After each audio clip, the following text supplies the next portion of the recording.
Bienvenue sur la 8e vidéo de la chaîne L'Ordre à la preuve. Aujourd'hui, on va voir la trigonométrie. Alors, ici sur cette slide, c'est tout ce qu'il faut savoir pour cette année en première spécialité maths, puis aussi dans la voie technologie.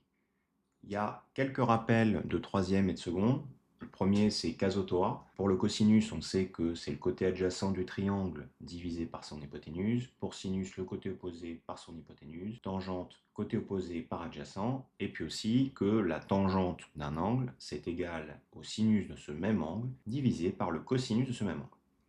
On sait par ailleurs que pour les fonctions cosinus et sinus, les valeurs qui sont acceptées, c'est toujours sur l'intervalle -1, 1. Alors, une nouvelle formule à retenir, qui est souvent utilisée dans des exercices bonus ou parfois pour simplifier des calculs qui sont un peu longs, c'est que le cos au carré plus le sin au carré, c'est égal à 1.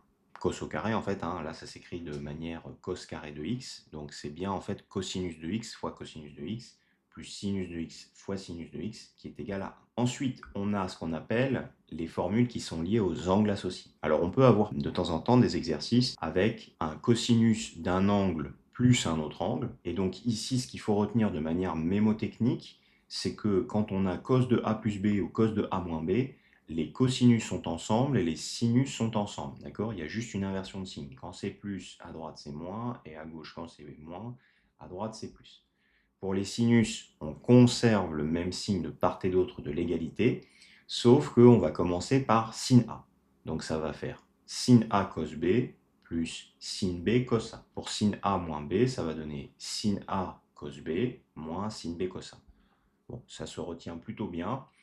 On va voir un exercice en fin de vidéo. Ne vous en faites pas si pour l'instant ça peut vous paraître un peu abstrait. Ensuite, pour ceux qui n'ont pas encore vu la dérivation, je vais faire une vidéo pour ce chapitre qui va venir dans quelques jours. Là, pour ceux qui sont déjà au fait avec la dérivation, dites-vous que pour ceux qui abordent la trigonométrie, il faut avoir en tête le cercle trigonométrique et il faut aller dans le sens indirect. C'est-à-dire que le sens direct, c'est le sens anti-horaire.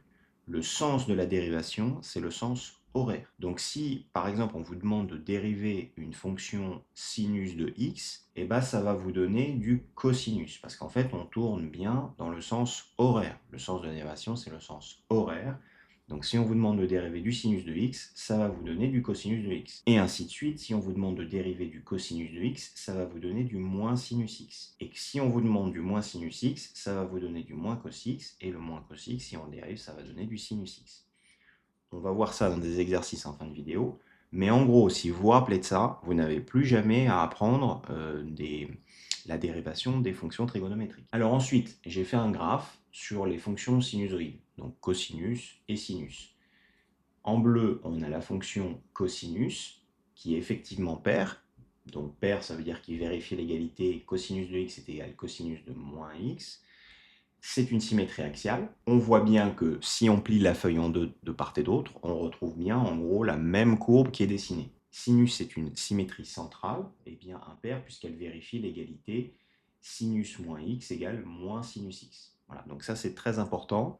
C'est souvent une question qui est posée dans les exercices à tiroir. On vous demande aussi parfois de regarder la périodicité, c'est-à-dire pour voir s'il y a une répétition des mêmes points au fur et à mesure du temps, c'est-à-dire sur les abscisses.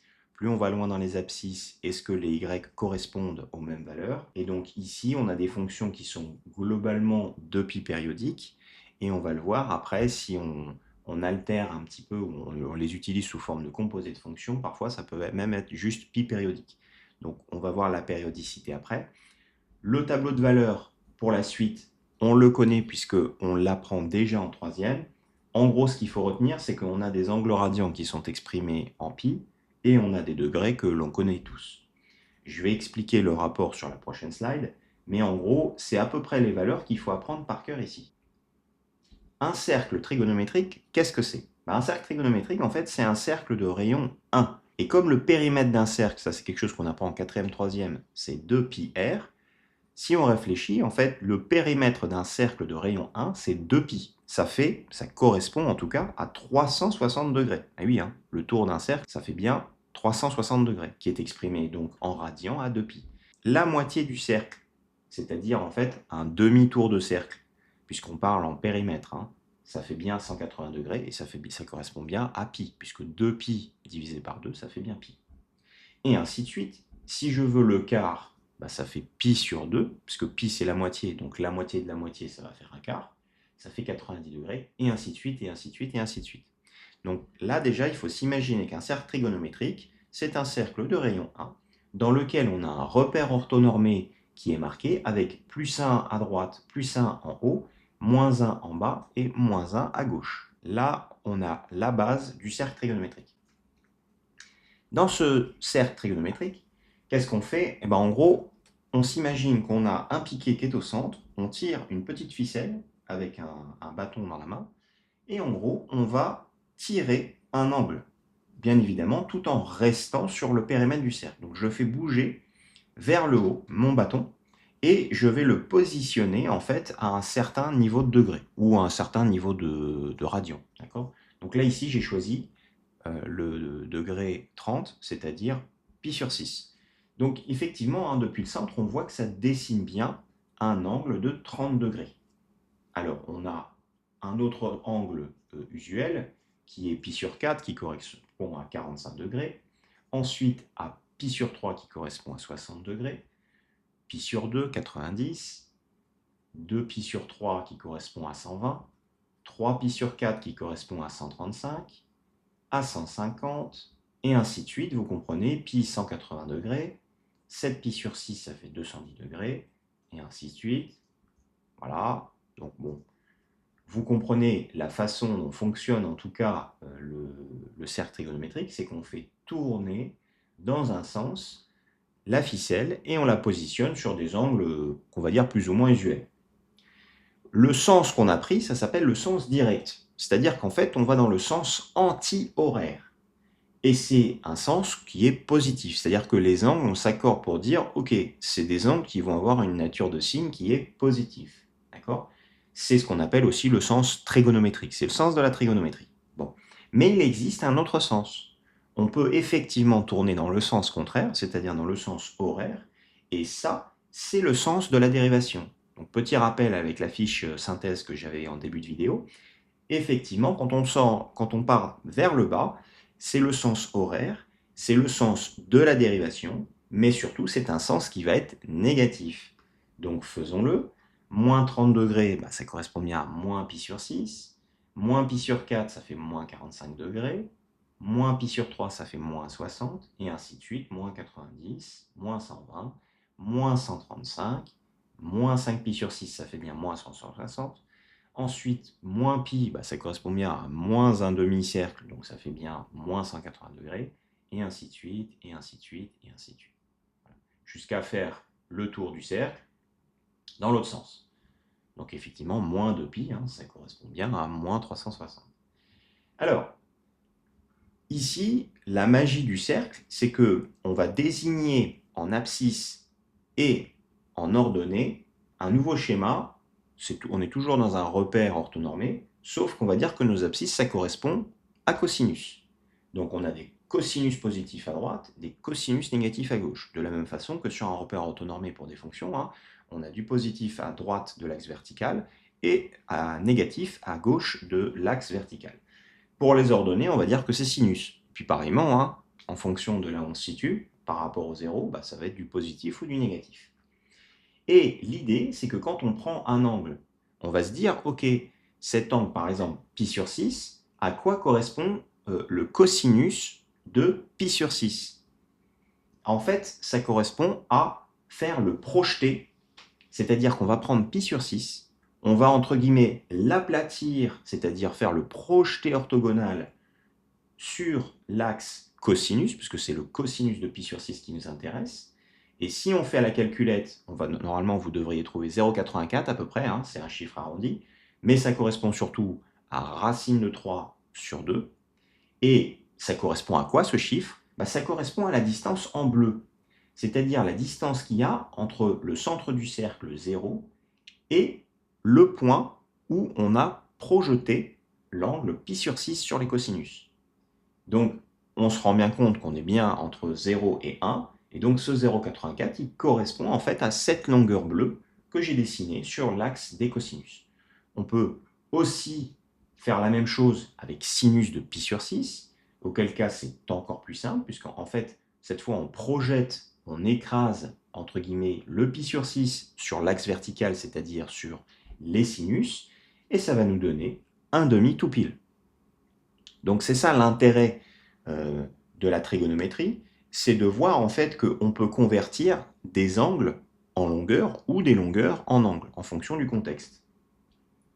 Donc pour le point, admettons notre point pi sur 6, on va dire qu'il va s'appeler A, eh bien les coordonnées trigonométriques de ce point, ça correspond à cosinus pi sur 6, bah oui, les abscisses, sinus pi sur 6, bah, les ordonnées, et donc ça fait bien comme coordonnées A égale à racine de 3 sur 2, 1 demi. Donc rien de bien différent avec ce qu'on connaissait jusque-là, puisqu'en fait on progresse dans un repère à 2 dimensions, avec des abscisses en cos et des ordonnées en sinus. Je vous ai donné 3 points ici de manière complètement aléatoire. Je vous laisse regarder, il faut faire exactement la même démarche intellectuelle. Il faut projeter sur les cosinus et sur les sinus. Attention, il y a des valeurs qui sont négatives. Quand on est d'un certain côté d'un axe ou d'un autre, eh bien, on peut avoir des valeurs positives ou des valeurs négatives. Alors maintenant, passons aux exercices. Effectivement, en fait, la partie cours est assez courte parce qu'elle est essentiellement visuelle et en parallèle, il y a quelques formules à savoir, notamment les angles associés et puis aussi, bien évidemment, vos angles. On va commencer par, ici, un exercice d'angle associé. Mettez en pause, vous pouvez regarder la fiche synthétique, revenir en arrière pour essayer de recopier les formules qu'il faut savoir sur les angles associés, et puis vous pouvez faire l'exercice. Pour la correction, ici il n'y a pas de grande difficulté. Je vous invite à poser la vidéo et à approfondir ce que j'ai écrit. En gros, ici, il suffit simplement de reconnaître la forme. Alors d'accord, pour cos de pi sur 3 moins pi sur 6, on est sous une forme a moins b. Et donc ici, qu'est-ce que ça va me donner? Bah, il suffit simplement de dire mon petit a c'est quoi, mon petit b c'est quoi, et puis ensuite il suffit de connaître ces angles pour pouvoir transformer ça en valeur réelle. Ensuite, pour la question 2, c'est pareil, il suffit de reconnaître encore une fois quelle est la bonne forme qu'on a, et ici, la correction se fait plutôt bien. Alors passons au deuxième exercice. Alors là, il faut faire attention, on nous demande de résoudre sur un intervalle, puis sur tous les R, donc tous les réels. On a deux équations et on a une inéquation. Donc déjà, les réponses peuvent être à argumenter de manière différente. Mettez sur pause, faites l'exercice et on corrige tout de suite. Alors, pour la question 1, alors il n'était pas demandé de faire un graphe, je l'ai fait, c'est pour vous représenter le contexte dans lequel on est. Cosinus de 1/2, si vous connaissez vos formules, en fait ça correspond à deux angles. Ça correspond à pi sur 3 ou à moins pi sur 3. Ici, on nous demandait sur l'intervalle 0, 2pi exclu. Donc on ne pouvait pas prendre moins pi sur 3. Moins pi sur 3, ça correspond à 5 pi sur 3. Et il se trouve que 5 pi sur 3, c'est bien inclus dans l'intervalle, ça appartient bien à l'intervalle qui était demandé d'étudier. Donc ici, la réponse est bien x est égal à le couple de valeurs pi sur 3, 5 pi sur 3. Maintenant, sur R, c'est plus compliqué, parce que vous avez sur moins l'infini plus l'infini une infinité de solutions, puisqu'en fait, la fonction est périodique. Et l'amplitude reste la même au cours du temps. Donc il faut ici comprendre que, en gros, sur le cercle, c'est comme si vous preniez la position, donc pi sur 3, et vous lui ajoutiez un tour de cercle supplémentaire. Donc par exemple, il existe comme solution juste pi sur 3, mais il y a aussi pi sur 3 plus un tour. On peut aussi très bien faire pi sur 3 plus 2 tours. On peut aussi faire pi sur 3 plus 3 tours, et ainsi de suite, vous comprenez. Donc c'est pour ça qu'ici, il faut clairement exprimer qu'en fait, on a pi sur 3 plus 2 k-pi. 2pi, ça correspond à un tour, et k, ça correspond au nombre de tours. Pareil pour 5pi sur 3, plus un certain nombre de tours. Et graphiquement, on le voit bien, c'est que là, on a une infinité de solutions, on a un couple de valeurs, plus un certain nombre de tours, un certain nombre de périodes. Ça, c'est comme ça qu'il faut l'argumenter. Voilà. Donc c'est ça la difficulté quand on doit résoudre sur R, en général avec une analyse de fonctions trigonométriques, c'est qu'il peut y avoir une infinité de solutions. Alors ensuite, pour la question 2, là il y a entre guillemets un petit piège, c'est-à-dire que si on connaît ces angles, il suffit donc bien de se positionner en 0 ou en pi, ou moins pi, hein, peu importe. Bien évidemment, moins pi ne fonctionne pas sur l'intervalle 0,2 pi, mais là, il y avait une petite notion, c'est que, en fait, évidemment, on aurait pu mettre 2k pi, mais il y a une solution qui peut être présentée bien meilleure, c'est qu'il suffit simplement de se placer en x égale à 0 ou en x égale à pi plus k pi. Donc, la solution ici, c'était de dire 0 plus k pi ou pi plus k pi. Ici, en l'occurrence, x égale à k pi. Voilà, c'est ça qu'il faut dire. C'est la solution la plus optimisée.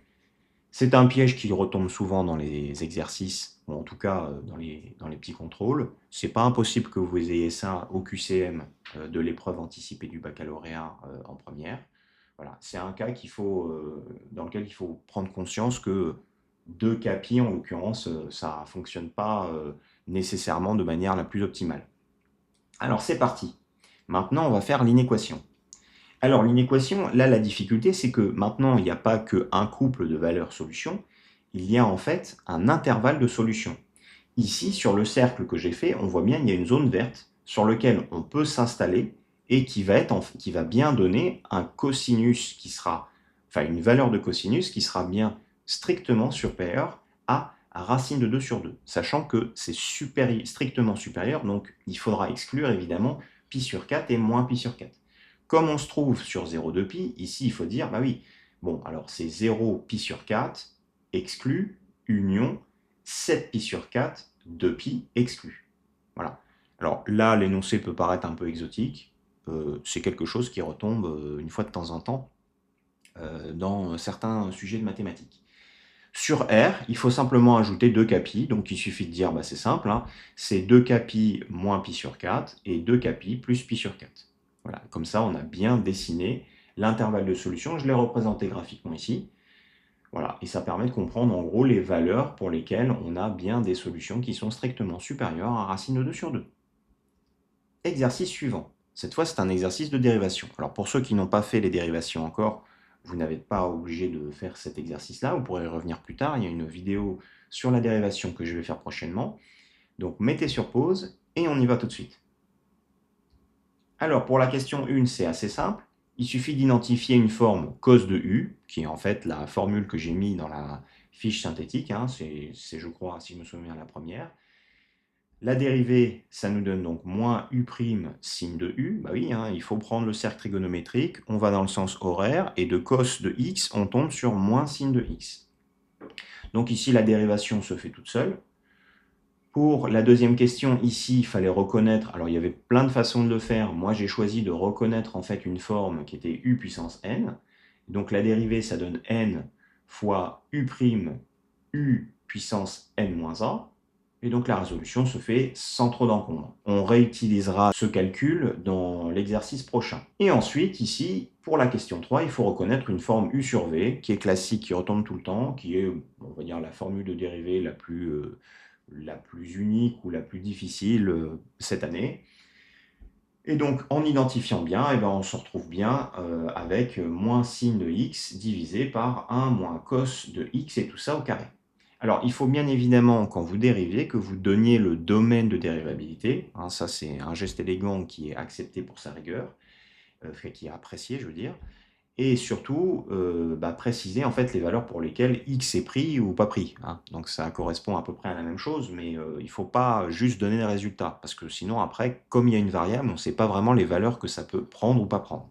Donc, il faut être rigoureux dans le calcul. Donc là, je l'ai mis. Hein. Pour la question 1, il faut bien que x soit strictement positif. Et pour la question 3, ici, que x soit bien différent de 2 pi. Alors, exo 4. Exo 4, petit exemple typique qu'on pourrait avoir au bac, hein, un petit exercice à 4 points par exemple, où on a 4 questions sur une analyse de fonction. Donc, je vous laisse mettre en pause et on va résoudre ça tout de suite. Alors, la question 1, classique, il faut connaître sa formule. Donc, la parité, c'est f de moins x qui est égal à f de x. Donc, effectivement, là, la fonction, elle est paire. Donc, je vous invite à vous entraîner. Il faut bien connaître sa propriété de fonction cosinus et de fonction sinus, ce qui était demandé d'interpréter. Alors ensuite, là, on vous dit, montrer que f n'est pas 2π périodique, mais pi périodique. Donc, je vous montre ici comment il faut faire. Donc, en fait, il faut prendre sinus d'un angle plus pi et voir ce que ça vous donne. Donc là, en l'occurrence, il se trouve bien que la fonction se répète à pi. L'intervalle le montre, hein. En fait, le graphe que j'ai fait à droite n'était pas du tout attendu en termes de solution, c'était simplement pour vous donner le contexte. On voit bien en fait que quand on est en moins pi sur 2, nos y vont être égales à 1, c'est-à-dire que f de moins pi sur 2, ça va donner 1.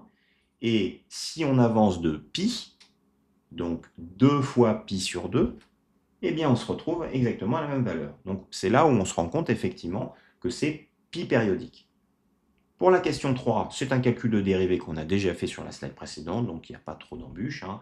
Je n'ai pas mis le détail, mais vous pouvez revenir en arrière si vous voulez la solution complète. Et puis ensuite, on vous demande de faire un tableau de signes avec le tableau de variation.